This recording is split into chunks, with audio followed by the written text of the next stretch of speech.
Welcome to the Mentor Project podcast, a place where you will learn, discover new ideas, be entertained, inspired, and even mentored. Our shows explore a wide range of subjects, including science, technology, business, society and culture, art and entertainment, and life. If you would like to learn more about the Mentor Project, please go to www.mentorproject.org. We hope you'll enjoy the show.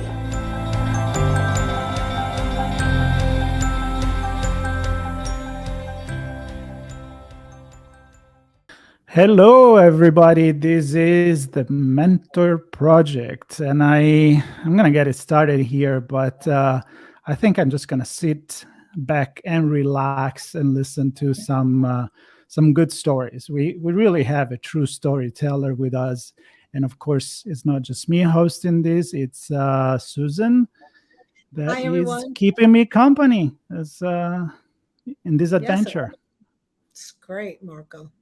I'm excited about today and about, one of our mentors who actually has been doing, I think, more podcasting and more shows than all of the other mentors combined. So we're going to hear about that. I really want to welcome Marilyn Price and community, and she'll tell us a little bit more about the community. So Marilyn, welcome to the Mentor Project podcast. Thank you. I am delighted to be here. I have been delighted for the last 3 years to be able to broadcast and reach those who could not get out and those who can now get out and be a part of our community of not just mentors, but, a mentor can only ment if they have somebody to mentor. So we are mentors, but we are also always looking for people who will be affected by these good deeds that we do. So it's been an exciting run, and I plan to do, 35 more years. Good. And as you kind of hinted there, we're not just mentors, but we are a mentee at the same time. We learn and we teach, and we do what Debbie Heiser called it, the parallel mentorship, which I really like that concept. I always learn every time I record a podcast. It doesn't matter with who, I am always learning something. So I'm really looking forward. And you know what? Let's start about you. Let's learn about Marilyn. Who are you and what you do, and why are you with the Mentor Project? Okay, I'll take it in that order. I am Marilyn Price. I live in Evanston, Illinois. I am sitting in the midst of a studio that we built. As a matter of fact, I rebuilt it during the beginning of the pandemic. So my first broadcasts were upstairs in my son's former bedroom, and we have come a long way, albeit just 2 flights of stairs. I've been a puppeteer storyteller for over 50 years. I came to it quite unnaturally by being asked. There was no puppeteers to be trained by. So I found a couple, and they mentored me. And their style was totally different than what I use. I also have a background in art history and painting, sculpture, which helped me put all of this together. And I grew up in a family that loved stories. And told them all the time. My brother and my grandparents and my mom and my dad, we just told stories. This was predated this magic media that we are all talking to. So I still, I'm talking about podcasts which are only audio, I still listen to the radio as often as I can, because I think that is the greatest visual of all.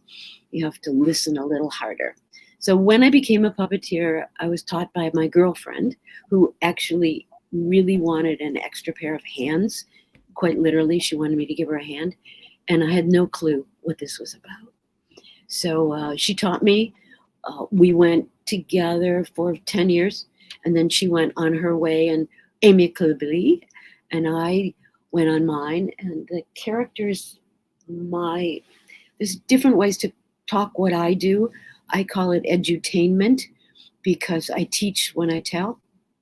And I use everyday objects that are easily accessible. I've always done that. So it was a great coincidence when we all came together, because people couldn't get out 3 years ago.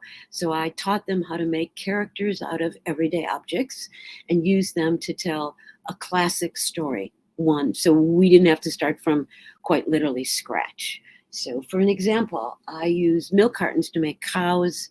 I use tennis rackets when the king comes out of his court. A lot of bad jokes, because I have to entertain the adults too. They're actually more important in many respects because they keep the kids grounded. I have worked from coast to coast. I told stories in the Grove in LA, with background music of the dancing fountain.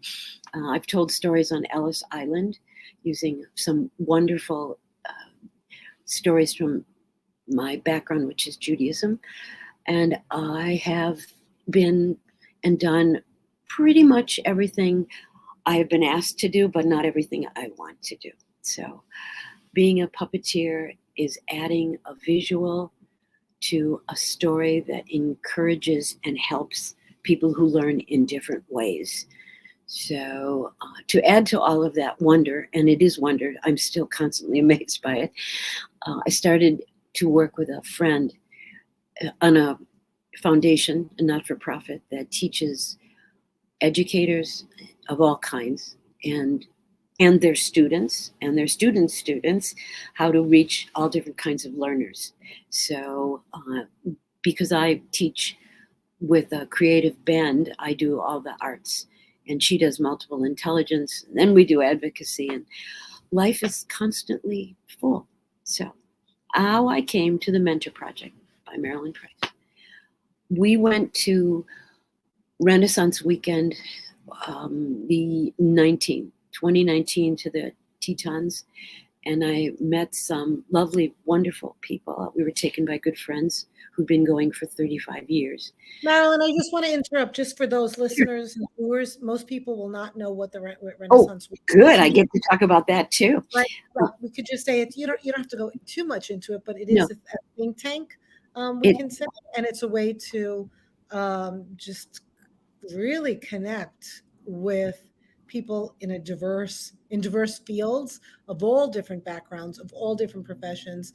And I think the one thing that they have in common, we have in common, a part of that too, is the desire to learn and to make the world a better place, I could say. So if you want to add to that, just so people know. I couldn't have said it better. And the fabulous part about it is that everybody, no matter who they are, has to teach.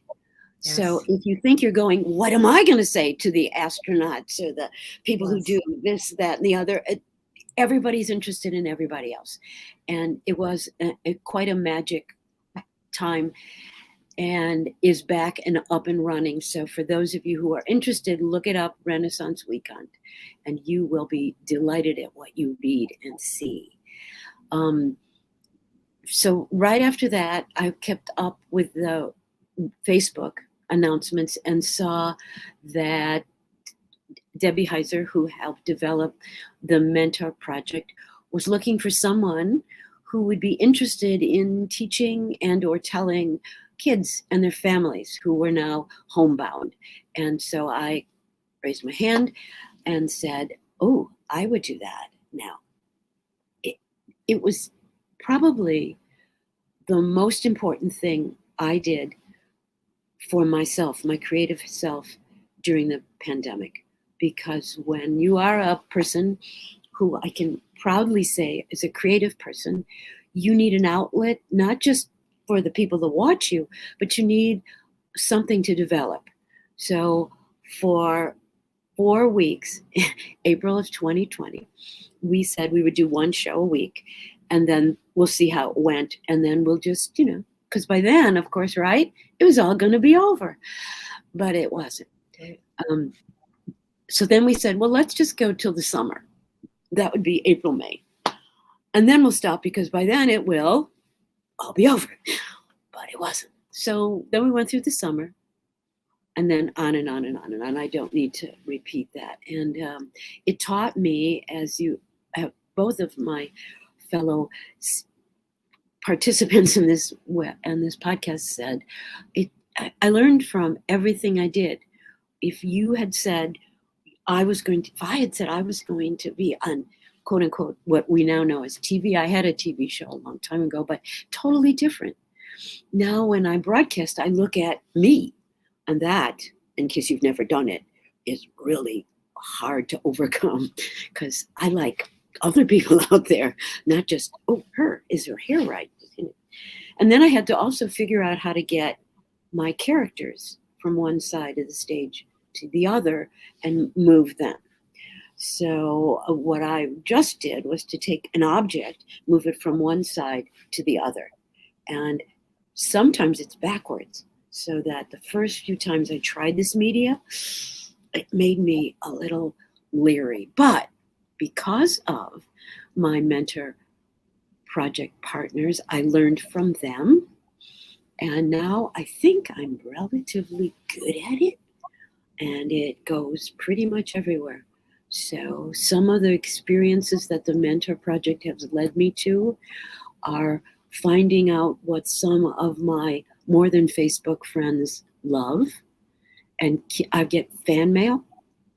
I don't even know how, from people that watch.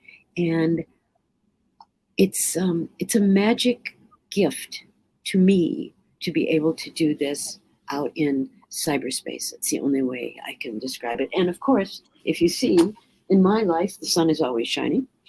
And though you can't see her, the moon is shining too. And behind me, I've also learned how to use other media. And behind me is just a board with Post-its that I use to help tell the story. And I know that others have used my technique because it goes into schools as well. And that is the greatest gift of all. Wow. Marilyn, I have so many. I'm sorry. Go ahead, Marco. I have so many. I know you do. So do I. So you start. There's lots of different ways, but there was a couple of things you said. I'll start with this. One of the interesting things that I want to highlight is you talked about when you started with the Mentor Project, how much you as a mentor and you as an artist and you as a professional got from it. It was an outlet for you. And as some of our listeners have listened to prior episodes, co-founder Debbie Heiser of the Mentor Project really was interested in that aspect, because we know that mentoring helps the mentees, and that's been the obvious thing.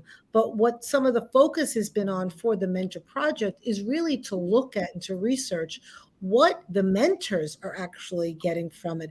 And you so beautifully mentioned that, and highlighted that during the beginning of the pandemic, this was an outlet for you. So I just kind of wanted to highlight that. And now I want to go to the question of, you talk about how much your viewers have gotten from watching and listening, because what started out as going to be a couple of weeks really has turned into 3 years of recording and bringing it to the audience. And one of the things I'm interested in is you get some feedback from the viewers, from the listeners, both children and adults, and all over. You have the globe. What for you personally has meant the most in terms of the feedback that you've gotten from your viewers? The most significant thing I've gotten is that it's usable material, is that they're not just listening, but they're actually doing.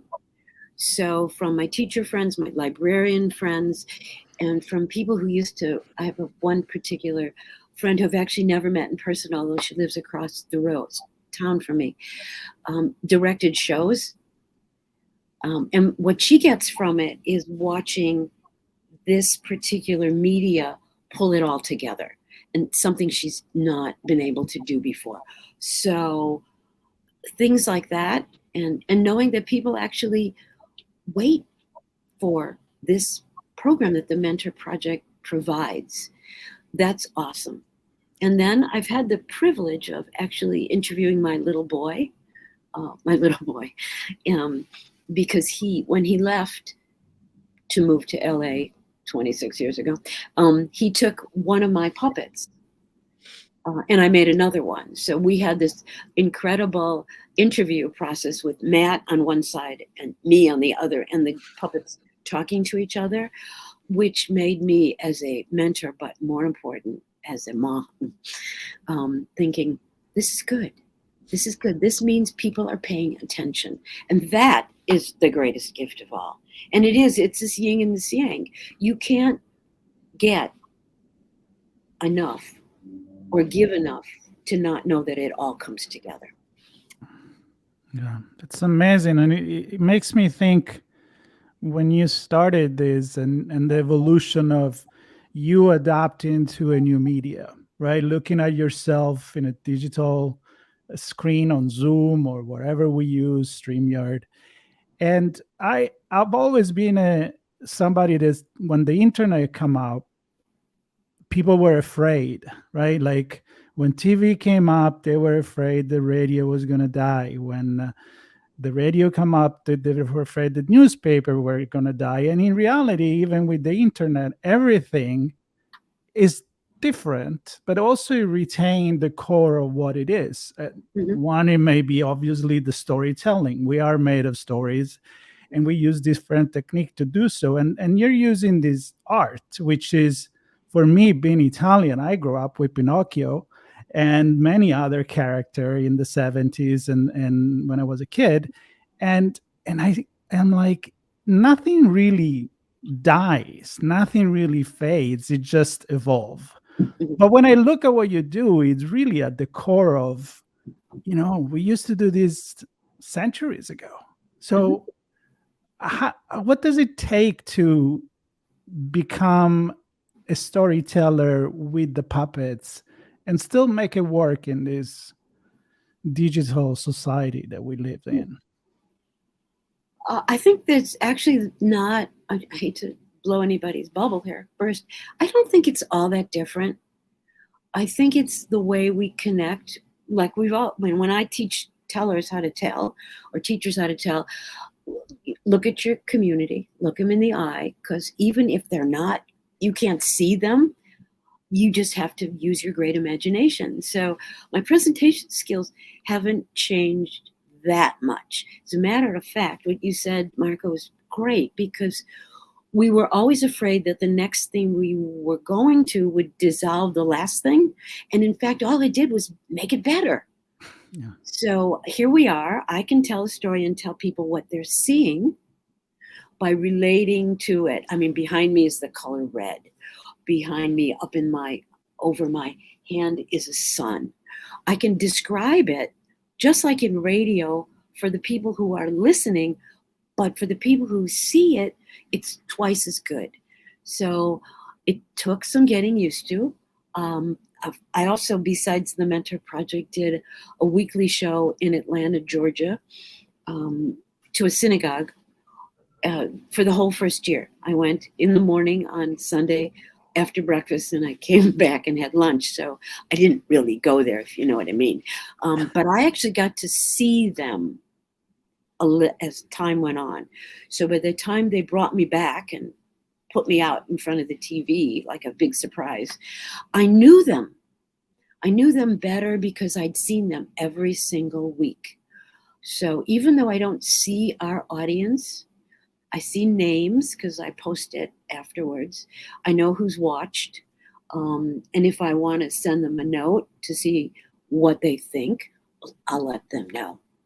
So, for example, the one I did this morning, I decided I was going to do the classic golden books, which were from 1942, which is even older than me. And a friend of mine just out of nowhere said, I love those books. Here's our favorite. And she said, but I can't find it. It's out of print, she said. But she dug through her whole house and found this. It's a very beaten up book version with a duct tape holding it together. And I told it today. Here he is, Hiram.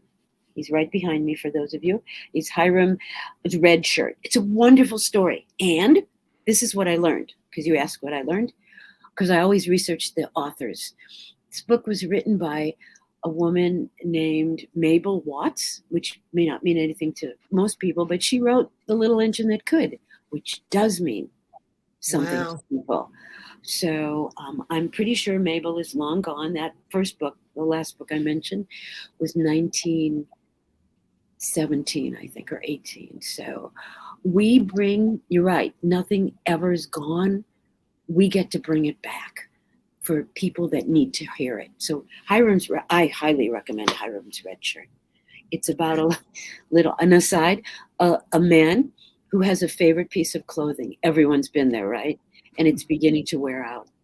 So he goes through all these machinations to save his favorite clothes. I do that all the time. So I learned from my audience when I always do. And I just look them right in the eye.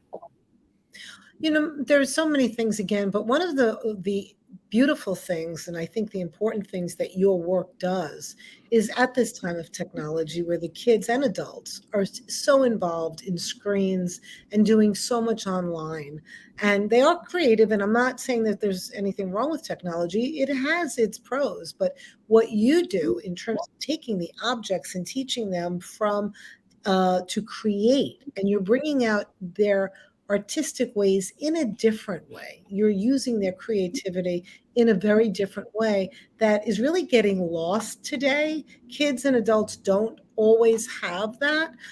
It's getting cut from schools. It's not really valued as much because of technology. So can you tell us a little bit more for our listeners who have not yet seen or heard your show about the process, and maybe let us see a little bit of your community? I know, Marco, I can't wait to see some of these. I want to meet the community.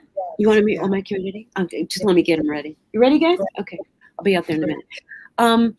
I don't know where it came from. I'd like to say everyone has it. We all have an imagination. We're born with it. I never lost mine.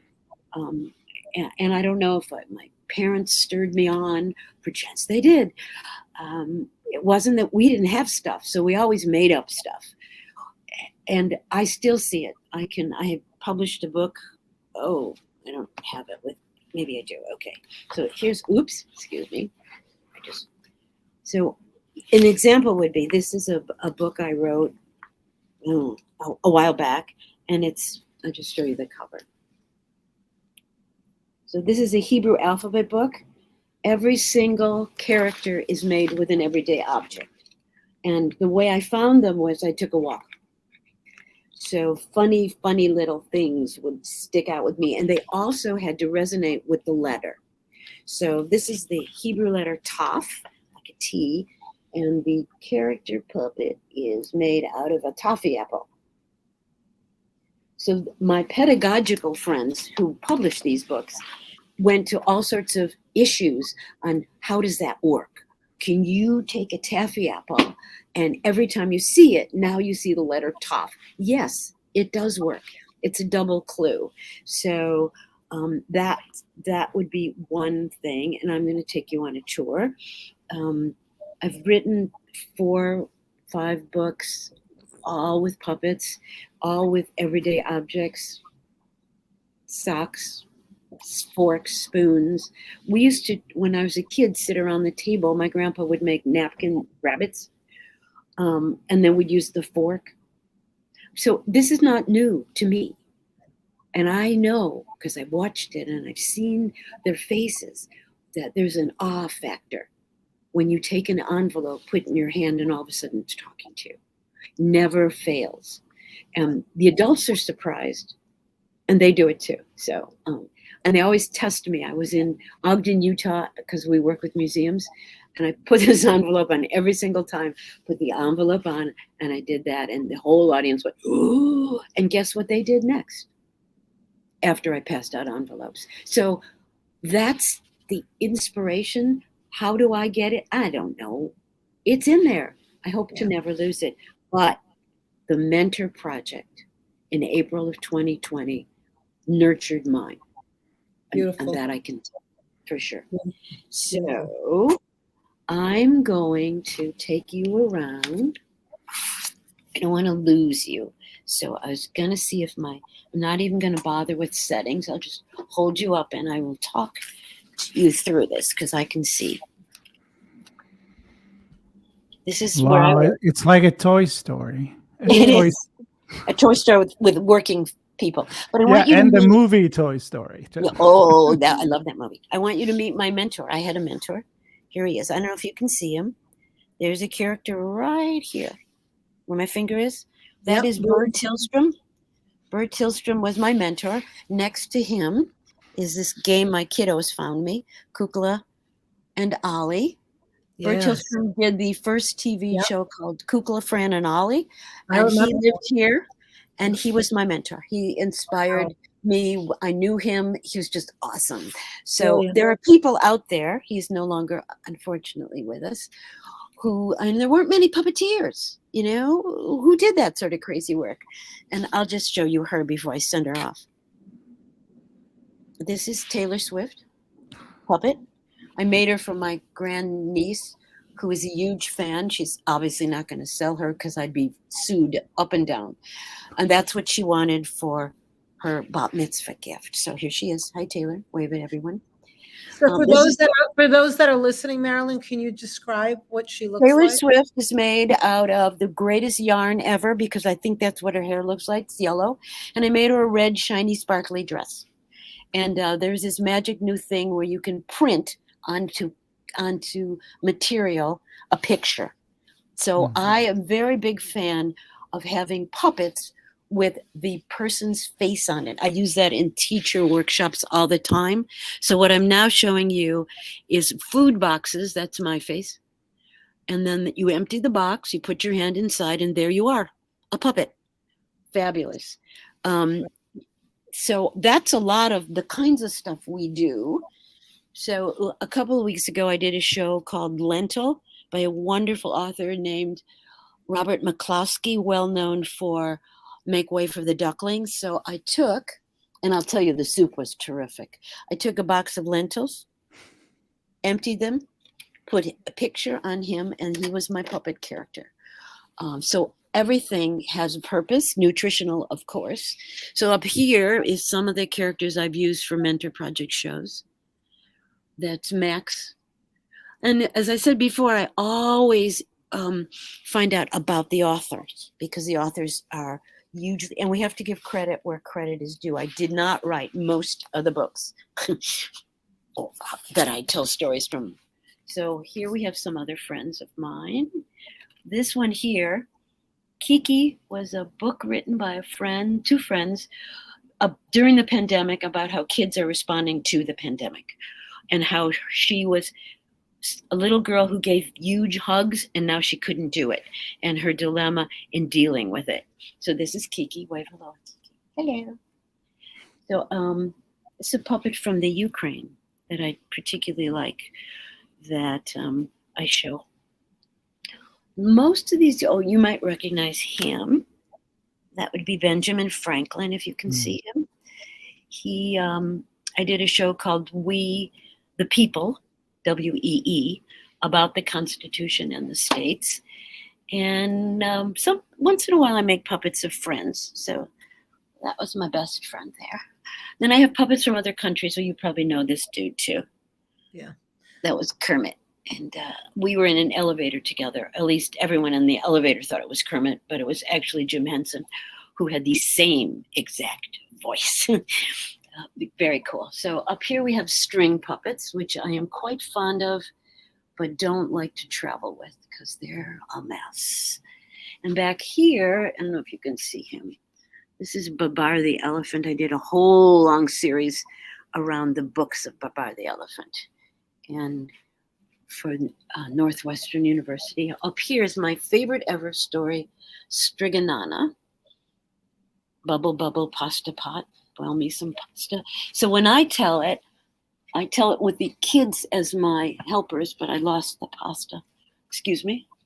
Oh, it was replaced previously by matzo balls. But so the kids are my cheerleaders, and they literally take pom-poms and make pasta while the story is going on. And you probably know Charlie Chaplin, but I did not make him.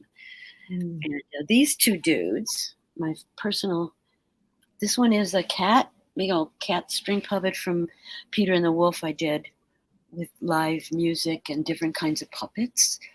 That was cool. And this dude up here, he was made out of my little boy, previously mentioned little boy's baby suit. And I kept it because I just kept it because why not? And it's like Hiram's red shirt. It was my favorite. So And for those that are listening, I just want to say what we're seeing. It is magical. It's just I'm in awe of all of this visual, all of the characters, and it's bringing back lots of memories for me. And I just want to let the listeners know how magical it really well, is. I'm assuming that the listeners can go and watch at some point too. Absolutely. Okay. Yes, so we're absolutely. We need to encourage encourage that. all that. So my aforementioned Mrs. Goose is here. She's red. She's made out of a terry cloth towel, actually. And she and her partner, her mother, Goose Mother Puppet, lives in L.A. And I visit her as often as I can. So the rest, this is something called a dreidel, and he only comes out once a year, but he has an 8-day lifespan, and he talks. Most of my puppets do not have movable mouths, but this one now doesn't. It's a grandma puppet, and I told stories, Native American stories, and this one in particular that I'm showing is a story called The Raven, that is a beautiful, wonderful tale about a magical man. And then I'll be hanging around up here is the way I keep them safe. And these are, by the way, I suppose I should say, just a few. Most of them are in boxes. But thank you, Susan, the magical part, it's really magical and very, if anyone ever asks, what do you do when you're feeling blue? I come in here, but I also never hardly feel blue. And here's one for the books. This is a porcupine, and he's made out of a toilet brush. And what better use, I say. Wow. And then the rest are, this is another source of my inspiration. My books. I love books, and these are all kid books. Well, anybody who wants to teach anything starts with a book that isn't meant for an adult, because the really good ones, the ones that last forever, are kid books. So I've told many of these, and then resource books, and let's see. Those are just supplies. Those are mine. That's fun too. And Wow. That is amazing, Marilyn. And, also I want to go back to something that you said earlier. In terms of the technology, you're actually using technology. Like you said, you're printing faces onto fabric and you're incorporating that, which is also a beautiful thing. Oh, that has changed a lot of stuff that I do now that I know how to do that. I'm trying not to lose you here. Okay. I think we've got it. Great. Thank you for that tour of your community. It was really amazing. Really. Yeah, Susan, for me, it was kind of like I'm a big fan of Disney and all story. I mean, I love Barton, and it's kind of like when the kid discovers a secret room and it's full of magical objects, right? So that tour was like, are we in a cave where all the magic happened? I love it. It was fantastic. We are in a cave. We're down below my house. The room was dug out before my time our time coming here. And and it goes directly, I have 2 doors. Over here, we have the outside door, just in case I want to leave home without telling. And then over there, we have the house that goes into the basement. And that was a huge help during a variety of things. So, it really also, besides just thinking about it in terms of just the feeling that one gets when you put a sock on and you make a puppet or you talk to people. For me, and many of the listeners know that I have been in the world of psychology, and there was a time when I specialized much more in working with children, and I utilized puppets so much in my work with children, especially live, and really it was so therapeutic in terms of acting out and playing with the puppets, because even for adults, even some of the adults I use puppets with, because we express things much more comfortably at times when we're utilizing puppets through giving somebody else a voice rather than using one's own. So it's in professionally, it's really meaningful in terms of that whole genre of using puppets therapeutically. We have had some great stories because we do a lot of teacher training, and we did a whole different we did a language teacher training with my partner's very much involved in how you teach language teachers how to use the arts. So we had 6 or 7 different languages and one lovely young man who had a really incredible stutter.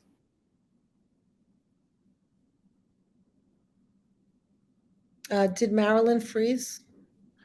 Yes. Okay. I think there was something in the story that made her freeze. Well, See if she. and then she goes, right.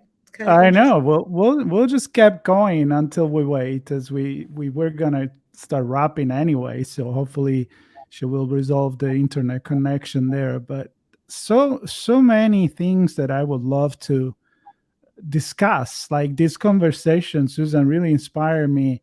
On one side, as you mentioned, the technology.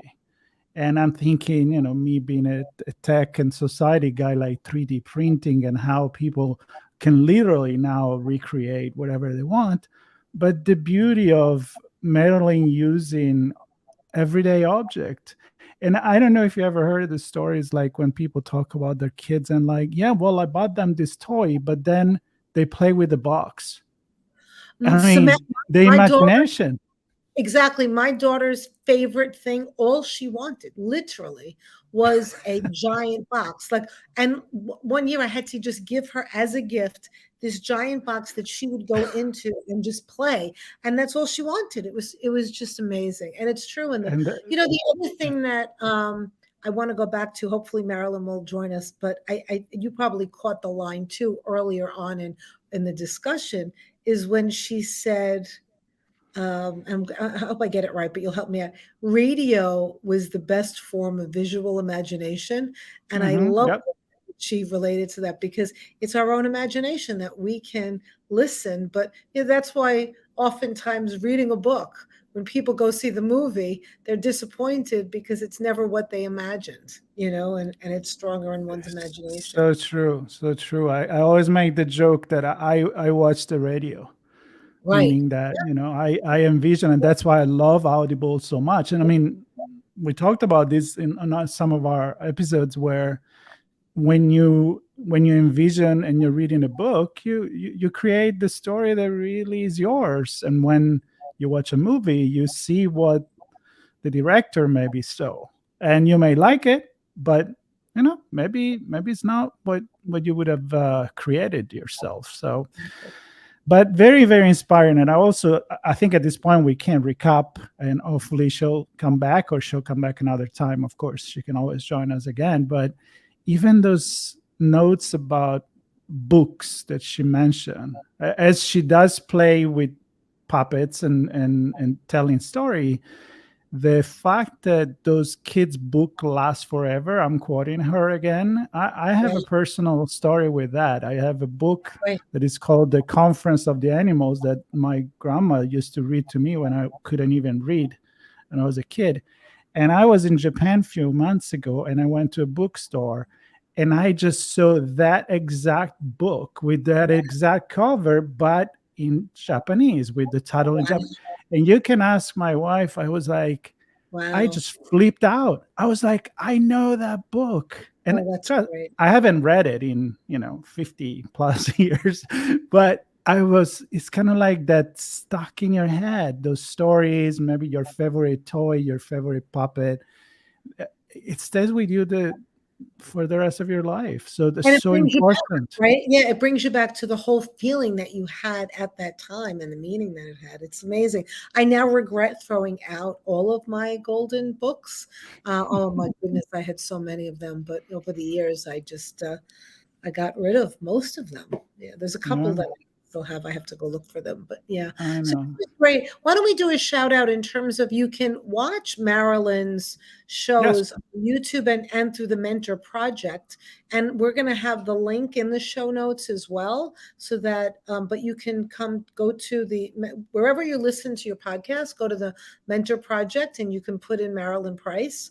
And you will be able to watch them or listen to her shows. And she's really does 3 years worth. So there's a lot of them out there. 3 years of what she's done with the Mentor Project, and so much that she has done. Incredible, even just to look at the mentor that she had, the person that taught her how to do that. There is an entire art and history. I'm inspired actually to go and look at books and pieces of the history of puppeteering, and I know it goes centuries and centuries and centuries ago. So it's kind of sad that she disappeared, but you know what? It was magical. She was done. She just went. Who knows? She's telling a story somewhere else right now. I know. Right? Maybe the community called her.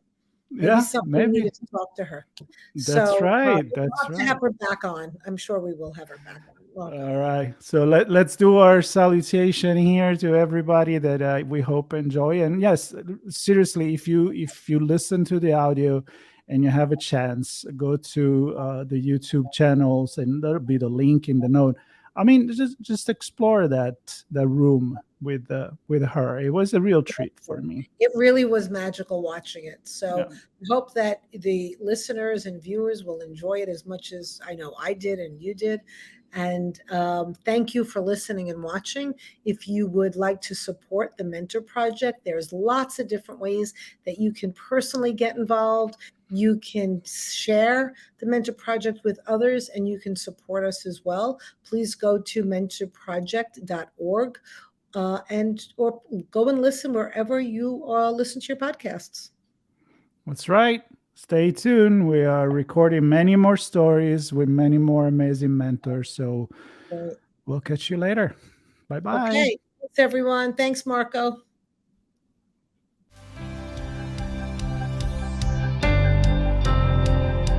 Thank you for listening. This show was brought to you by the Mentor Project.